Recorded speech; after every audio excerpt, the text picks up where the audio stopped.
Hi, I'm Vince Molinari, founder and CEO of FinTech TV, and you're watching Taking Stock.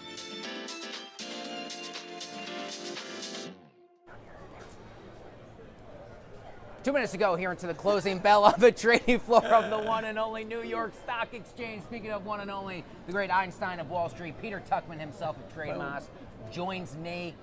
I've been describing this as a meh kind of a day. The market's it's kind of up, it's kind of down, light volume. What'd you see to kick off the week? Not really. I think there's a lot of big moves in different individual stocks. So I think it seems rotational. I think the overall thing is, I think about the news cycle all weekend long was obviously what's going on in the Gulf before moves. I'm sure people are curious why, after we made this attack thinking we should get control of it, now Iran is actually in control and is actually not letting the US and or Israel go through there. And so that whole breakdown of any kind of communication and any kind of a deal is causing the problems. We're up again, Brent, crude, up $4. Yeah. So we've seen that when the oil goes up, market goes down. And so I think that the market tried to get some momentum this morning, did not make it. It was more heavier weight. You obviously saw Nvidia getting hit down, but people need to understand, it was up 10% the other day. So when these stocks are down in one day, people need to realize it's like the Korean market, right? It was down 44%, right? If we just look at that side of it, well, bottom line was it did rally back almost as much as it lost. So this market has irrational enthusiasm and not particularly very forgiving sell side. So you're seeing these massive moves across the board. I think this is an oil trade, trying to get some clarity about what's happening in the Middle East. Peter Tuchman, thank you for being here. Western Midstream set to do the honors. More Taking Stock. Nixon 5.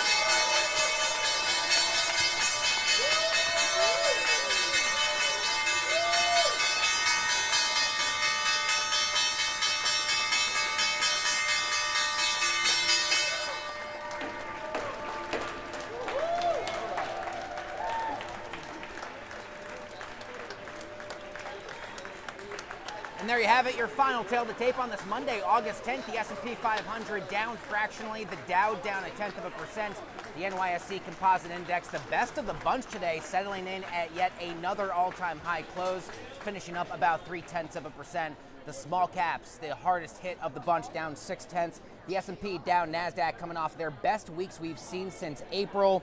Leading the S&P 500 today, energy stocks, healthcare stocks, and materials, but a bit of downward selling pressure on real estate, utilities, as well as tech. Nvidia, Apple, Travelers, those are the Dow laggards. We do have some Dow winners, though. That includes Chevron, Merck, as well as Salesforce. To the Mag 7 we go. Amazon pulling away into the closing auction as the day's biggest winner. Nvidia shares down. SpaceX was down throughout most of the day. Nice little rally here in the last hour, up about 3.5% into the close after Friday's 15% jump. Let's bring in Michael Reinking, good friend of ours here on the show, and a very good friend of mine personally, senior market strategist here at the Big Board.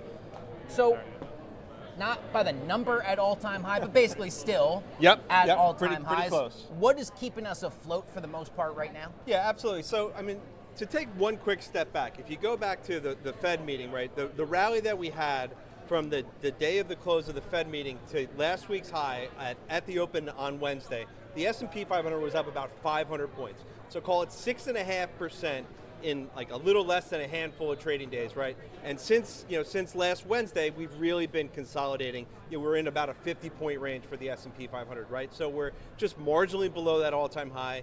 I think kind of Peter talked a little bit about it, right? We're seeing the rotation, right? So we've seen kind of the tech stocks that got really just destroyed throughout the month of July, kind of bounced back last week. They did a lot of the heavy lifting, right? But now you've seen kind of other areas of the market, kind of also pick up the slack during the month of July. So despite the fact that you had memory stocks and semiconductor stocks that were down 30, 40% in the month of July, you had the S&P 500 that was hovering down 2, 3, 4%, just below those all-time highs. So, you've seen a lot of strength underneath the surface. Earnings has really been the big story in terms of what is keeping this market afloat from my perspective. You mentioned the Fed. All eyes now, what do we have? We have 3 FOMC meetings left, September, October, 1 in December. For September, we're about 50-50, kind of a coin flip. Do we hold? Do we hike? What may change that calculus for the Fed between now and then? Yeah, so I think Friday's jobs number, which was down 23,000 jobs, right? That does take a little bit of the pressure off of the Federal Reserve, but they've kind of really told you that the real kind of piece of data that they're focusing on is that inflation data, right? So we do have CPI on Wednesday, PPI on Thursday. That inflation data is going to be really the key, kind of the key driver in terms of what happens from here. Last week there was a story in the FT suggesting, from sources close to Warsh, suggesting that if the inflation data came in hot between now and then, that he would support a rate hike. That's not necessarily like all that out of consensus, right? I mean, obviously, if inflation is moving higher, you would expect, kind of the Federal Reserve chair to support a hike. And I think the other piece of that to keep in mind is that if the rest of the committee was going to hike, I don't think he would want to vote in the minority and be a dissenter, right? Because then it gives that appearance that he's kind of lost the, has lost the committee, right? So, if we do see some hot data, we've heard quite a bit of hawkish commentary from some of the folks on the Federal Reserve, we could see a hike in September. It's interesting, you look back at Bernanke, Yellen, Powell, they all raised interest rates their first or second FOMC meeting. I learned that last week. That's interesting. I hadn't really kind of thought back, but now that you say it, that does make sense. You kind of crack the history books, like maybe some precedent here, so we'll see, of course, what Warsh has to do moving forward. The yield curve. Yes. Man, oh man, I love talking about treasuries. It's kind of like the less splashy part, but it's really important here. The 10-year, the 20-year, the 30-year, they're all trading at multi-year highs. Yeah. What does that mean in terms of potential bigger picture pressure on equities? Yeah, I think, that is kind of, I think, the key thing to kind of pay attention to in terms of where, what can start to derail things from here, right? As we have kind of the long end of the yield curve is sitting right around those all-time, right around recent highs. We're a couple basis points below. As we watch oil prices moving higher, right, that does kind of continue to put some pressure on the yield curve. We're also just seeing so much issuance coming from kind of that technology sector, right? That's also having an impact where you're just having to digest all of this paper. That being said, Google last week, kind of they brought another $25 billion of new financing to the market. Wow. Pretty well received by the market. So, we have, additional supply, right, and kind of those inflation pressures that are kind of pushing things higher. Yeah, corporate debt issuance, also one of those less splashy things, but like super important if you want to learn about, go down those rabbit holes. We talked a little bit already about oil, but I want your take. The president said this weekend we are, quote, low-keying. I'm not personally sure what that means, but he also said we're only semi-negotiating with Iran. How are you viewing geopolitical risk priced in right now? My colleague Eric earlier this morning said he went from the DMX song of "Hit 'Em Hard" to a yacht rock version. We're low keying. We're low keying. Just before we came on, he actually said that the Strait of Hormuz is open, so he did amp up that kind of his rhetoric a little bit this afternoon. In his interview with Axios, right, he had suggested that we were going to start to allow the economic pressures to mount to bring them back to the table. This afternoon, kind of once again brought the, kind of the military escalation back into the conversation. One man who is never low-keying his interviews here on Taking Stock, the great Michael Reinking of the Big Board. My man, come back anytime. All right, thanks for having me. Skylar, grab your mic. Howie will head this way. Here are a few of the top analyst calls that moved the tape this Monday morning here on Wall Street you may have missed. First up, Loop analyst downgrading Domino's Pizza to hold from buy, saying they see sluggish comps overall. Lowered the price target from $5.22 all the way down to $3.53. Shares of Domino's down 15% on the year. Next up, UBS reiterating Micron as a buy, saying they are sticking with the stock amid a structural reset. Price target $16.25. Shares up almost 200% year to date. Hello. Finally, Jefferies downgrading Apple to underperform from a hold, saying there are major setbacks to bringing in higher priced iPhones. Shares of Apple up about 15% year to date, the third best performing name in the Magnificent Seven. Howard, let's take a look here at shares of Royal Caribbean down 3.75 on the day. We typically see, to Peter Tuchman's point, an inverse reaction between the cruise lines and moves in the oil market. Today we saw those oil benchmarks jump up, so no surprise to see Royal Caribbean fall down almost 4%, one of the worst performers in the S&P 500 on this Monday. We did see a pretty nice jump after the company reported quarterly results about 2 weeks ago, but has now fallen for a third consecutive day. In one of the most recognizable sounds here on Wall Street, but do you know how the NYSE gavel became a part of this iconic trading floor? The New York Stock Exchange's very own Anna Mello now takes you behind the sound, the history, and the tradition. Take a look. A distinctive sound can elicit strong memories that last for hours or even a lifetime. Those following finance with their ear to the ground will readily recognize the sound of a tolling bell and a gavel strike as representing the close of global capital markets, a soundscape unique to the New York Stock Exchange.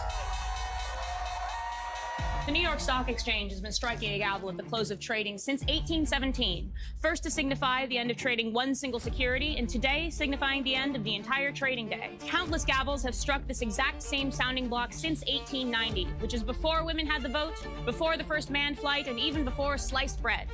This sounding block has witnessed countless stories, and here are just a few.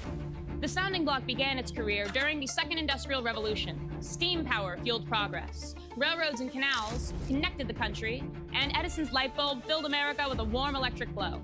Originally, from its perch upon the bell podium, the sounding block oversaw a seething mass of humanity in swallowtail coats and stovepipe hats, belting out the cacophonous din of open outcry trading. As the steam age raced ahead, heavy industries like railroads raced to list their securities, brokers raced to meet demand, and the New York Stock Exchange's first permanent home raced towards obsolescence. To make way for both broker and technology, the New York Stock Exchange's first permanent home was demolished in 1901 in order to make room for its current home. As brokers shed their Victorian garb in favor of double-breasted sports coats and bowler hats, the New York Stock Exchange christened its new home on April 22nd of 1903. The sounding block was placed upon the freshly hewn marble of the bell podium, where it has remained ever since. A decade later, World War I sent global financial markets spiraling into a panic. All foreign markets had closed as of July 30th of 1914, and the New York Stock Exchange quickly followed suit, closing the next day and beginning our longest ever closure. When America entered World War II 23 years later, the sounding block witnessed an even greater seismic shift. With nearly 1,000 members of the trading floor community off fighting for democracy, trading floor jobs were filled by women for the first time, starting in 1943. Those soldiers lucky enough to return came back to an America well equipped for growth, as increasing consumer demand, surging product development, and ample disposable income generated an economic boom and a bull market that lasted for 8 years. 2 decades later, the sounding block had a box seat view to the upheaval of the 1960s. As men shed their wool suits in favor of synthetic fabrics, the New York Stock Exchange shed its status as an all-boys club. Active in the securities industry since 1954, Muriel Siebert was attracted by the egalitarian nature of the trading floor, where a broker's compensation was determined by ability and not by gender. On December 28th of 1967, Siebert was admitted as the first woman to own a seat on the New York Stock Exchange. 3 years later, another barrier fell when Joseph Searles II became the exchange's first black member. Even before joining the New York Stock Exchange on February 12th of 1970, Searles had enjoyed an impressive career, playing professional football for the New York Giants, as well as acting as an aide to New York City Mayor John Lindsay. At the dawn of the information age, stock trading had remained mostly unchanged since the sounding block began its career in the 1890s. Each auction was held verbally, and to an outside observer, the floor appeared completely unaltered between 1929 and 1979. But in 1979, the view changed dramatically, with the installation of over 15,000 pounds of computer equipment, all supported by a massive superstructure at the top of the trading floor. The personnel working beneath continued to change their look with the times, swapping out their patterned polyester suits as the CRTs around them changed to flat screens. Today, the New York Stock Exchange runs the last stock trading floor, utilizing a hybrid trading model unique among its peers, utilizing electronic trading technology in tandem with the human element. And with an active trading floor, the sounding block remains in use and is struck at the end of every trading day. Without a pen, a sheet of paper would remain blank. Without nails, a house would fall to the ground. And without a sounding block, the strike of a gavel would be inaudible. This humble object has been struck at every closing ceremony for over 100 years, loyally serving one single purpose: to shepherd the global capital markets, the New York Stock Exchange.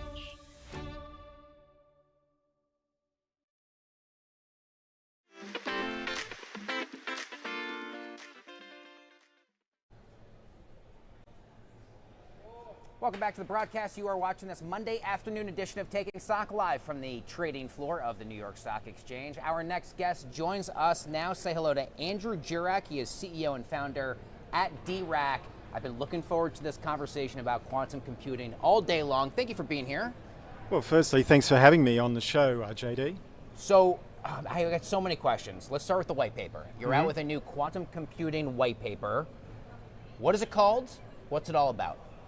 So Dirac is a company that's developing quantum computers based on standard silicon chip technology, and this allows us to scale the technology much faster than any other technology out there.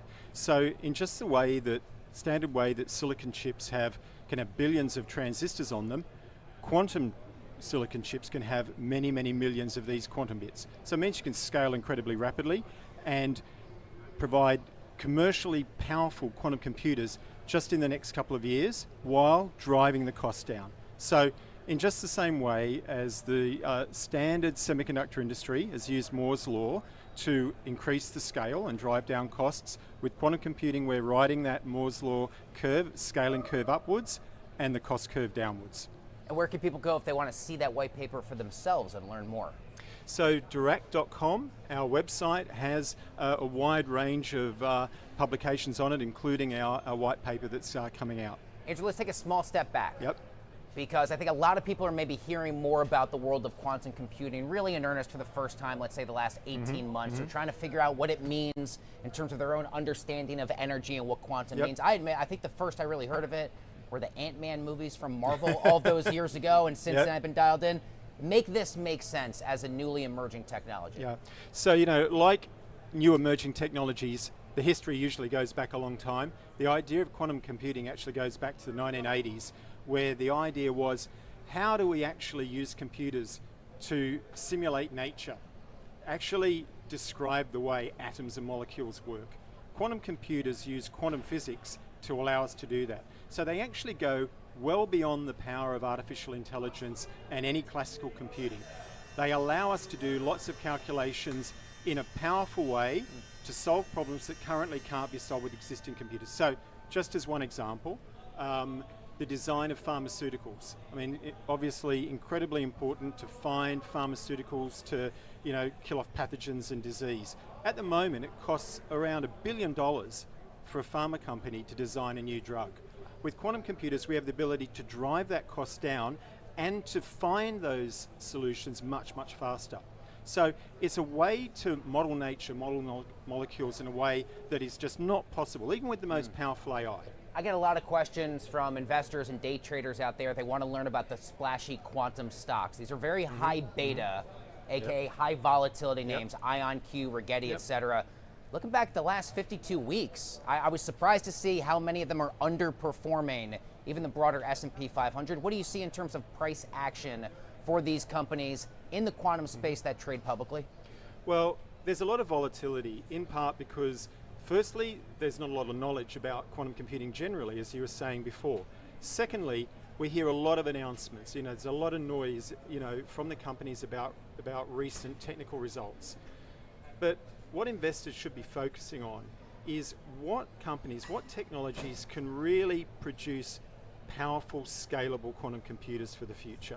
So people have to look a bit past that noise, particularly investors that are looking at long-term solid investments. So obviously volatility is great for day traders, but for people who are looking for those long-term secure stocks, look at the technologies that can actually scale all the way, in the same way as silicon scaled for modern computing. Can you talk to me a bit about how you see the work for you and your colleagues in Australia and here all around the world at Dirac? How do you fit into this conversation? So Dirac's been working, previously I was a professor at a university in Sydney, and worked for a quarter of a century developing this technology. We founded the company 4.5 years ago and now spread across the Pacific. So we've got operations here in Palo Alto's headquarters, Chicago and Los Angeles. In Australia, we've got Sydney and Melbourne. 100 strong staff, currently a private company, and our focus over the next couple of years is to deliver our first product of a powerful quantum computer that will show genuine commercial value to our customers. So we're looking not at near-term hype, we're looking at getting serious quantum computing out there of genuine commercial value, and so we've had our heads down focusing on that in the last couple of years. We hear a good bit about so-called quantum breakthroughs, seemingly from news cycle to news cycle. Are there specific milestones that matter more than others? What are some of those top milestones that you look for as an industry expert? The most important milestone, the one that's really going to make the difference for the market, is when quantum computers can generate more commercial value than it costs to own or operate them. At the moment, the quantum computers that are out there from all the companies are well below that mark. We're focused on that, and investors should be looking at companies that are really focused on delivering that. So DARPA here in the United States have a massive program specifically focused on funding companies who are looking to solve that problem, what they call utility scale, when a quantum computer generates more commercial value than it costs to own and operate. And you know, when you're looking at some of the revenue from publicly listed companies at the moment, obviously well below the actual operating costs of those companies. Sure. Andrew Durak, CEO and founder of Durak, I am really grateful for your time. Congratulations. Thank you for making all of us smarter about what all this cool stuff means. Really grateful for you being here. Thanks so much, JD. Thank you. Anytime you're back in New York, please come back on the show. Don't go away. A lot more Taking Stock coming up right after this.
Welcome back to the show. If you have ever wondered just how hot and humid New York City subway platforms truly get in the summer months, one independent researcher decided to actually measure it. What he found may change the way you think about your summer commute. Take a look.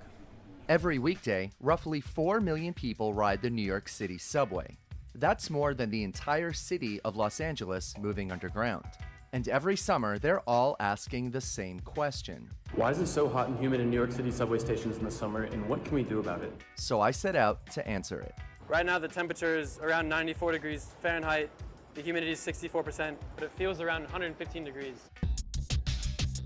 Jack Klein didn't set out to become a subway researcher. He's a computer science grad who moved to New York in 2024, commuting to work every day from Ridgewood, Queens through 14th Street, Union Square. I was really taken aback by how hot it was, specifically in the station 14th Street, Union Square that we're in right now.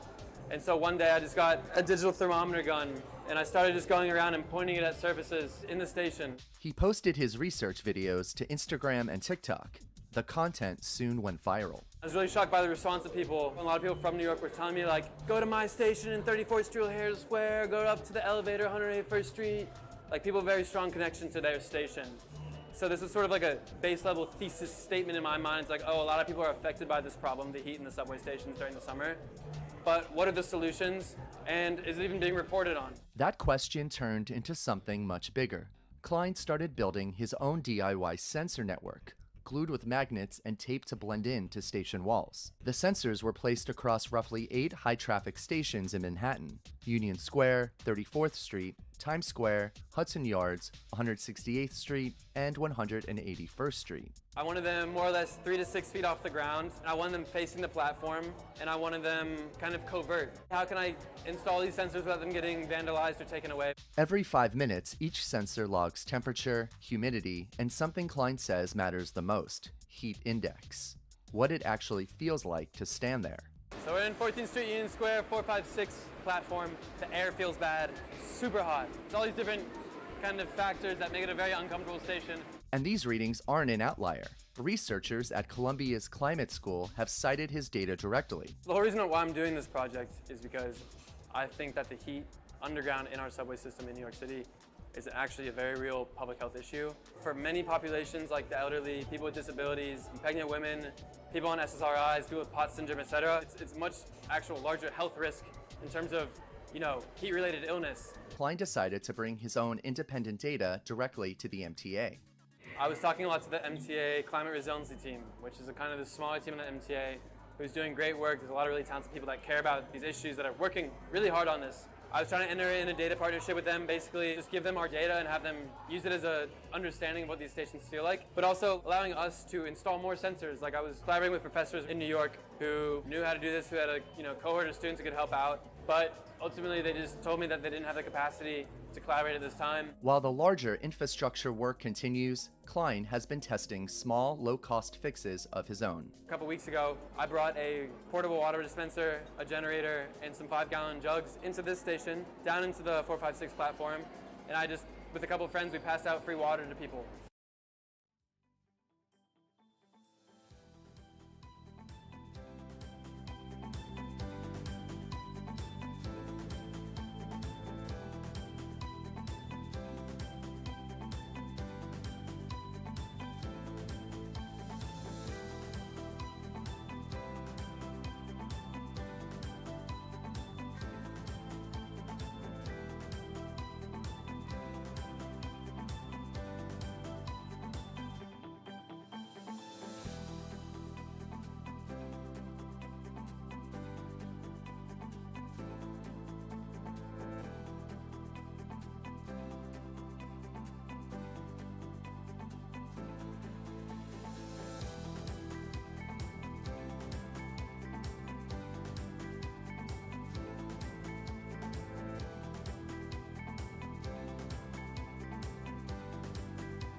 I'm Scarlett Sieber with Money 2020, and this is how fintech companies actually make money, where globalization meets reality.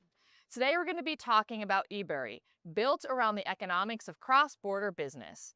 eBury provides FX, international payments, and trade finance to SMEs operating globally. So how does eBury actually make money? First, FX spreads. eBury earns margin every time SMEs exchange currencies for trade. Second, payments and financing fees. International payments and trade finance deepen the relationship between FX alone. Third, SME stickiness. Once eBury understands a client's trade flows, it becomes embedded in daily operations. Why does this matter now? SMEs feel currency volatility immediately, and they'll pay to reduce that uncertainty.